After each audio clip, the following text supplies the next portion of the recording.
Paladin and The Rod by Mark Stevens, as read by the author. This book is dedicated to the inspiration for Shell and the only woman who could stand me for any length of time, my amazing wife, Amy. The Paladin and the Rod, Prologue. He was pleased. It had been over 500 years since anyone had the ability to breach the boundaries between his plane and the mortal world. He had planted the ritual, hoping someone who had both the knowledge to cast the magic and the power to assemble the components would find it, and he had created it so that it left no weaknesses to be exploited to send him back. He had been summoned thrice before. All 3 times there had been a link in the casting of the magic that allowed him to be defeated more easily than he should have been. Ozymandias, Lehrman, and Stomas had been exceptional wizards. Each had found the connections that the magic had been bound to, the elements that made his presence in the mortal plane weaker than it should have been. He created this version of the spell to have no links to any element, so that he wouldn't be vulnerable to a specific type of damage as he had been in the past. None of his vanquishers would have defeated him without the link to an element to help them. There was a risk in this. If he was defeated, he wouldn't be able to return. He would be forced to exist on his native plane only, for all eternity, unless a deity destroyed him. It was a risk he was willing to take. Created Ceremony, Chapter 1.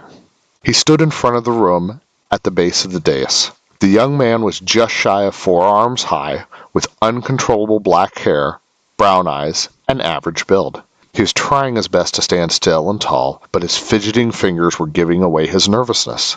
His name was Javeth, and he was to be knighted as the first paladin of Ime in nearly 200 years. He had lived in the monastery most of his life, where he was found to have an aptitude for service at an early age, and so had been sent to the classes that priests were required to take. One could also become a priest by service and living a life that was dedicated to Ime, their god.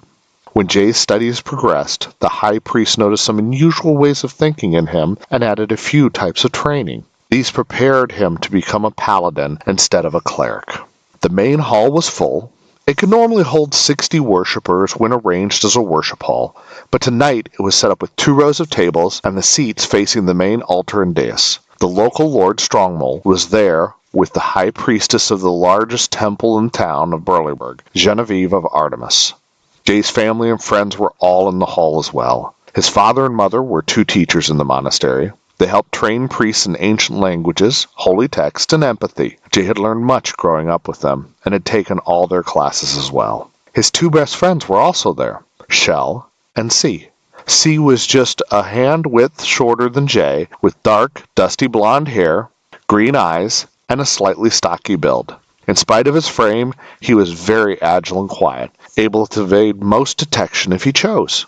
He was a bit light-fingered, but mostly with bandits and monsters trying not to take from the townsfolk nor honest travelers.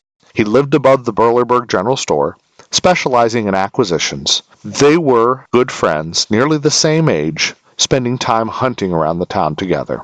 Shell had come to town only a few months ago, after having traveled through their kingdom and some of the surrounding lands.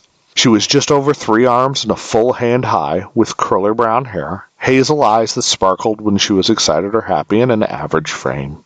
She had spent time training as a bard in a conservatory to the north. When she had graduated, the young lady had traveled for just over a year, playing her lyre and singing in taverns around the area.